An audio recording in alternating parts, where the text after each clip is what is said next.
हमके ना लागेला कि रणबीर के अपन पत्नी के कौनो परवाह रहे।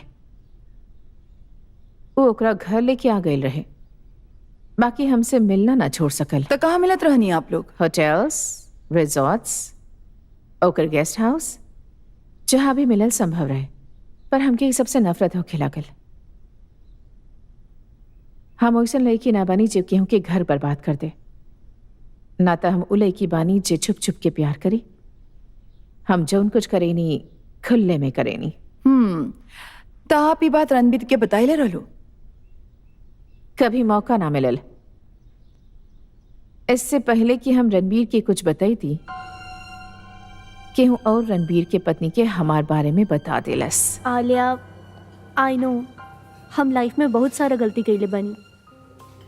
हम रणवीर खातिर एगो अच्छा वाइफ भी ना बन पैनी, और अब हम रिहैब से वापस आ गइल बानी, और अब हमनी के बीच में सब कुछ ठीक कर चाहतानी आलिया, और ये में खाली तू ही हमार मदद कर सकेलू। प्लीज आलिया, हम रिक्वेस्ट करतानी, हमरा हस्बैंड के छोड़ दा, हमनी के जिंदगी एक साथ जिए दा। रणबीर के साथ रिश्ता ठीक करे खातिर हमरा बस एक मौका चाहिए आलिया, प्लीज। नैना, नैना, बिल्कुल हम तोरा से वादा करेनी, हम तू दोनों के बीच में कभी ना आए।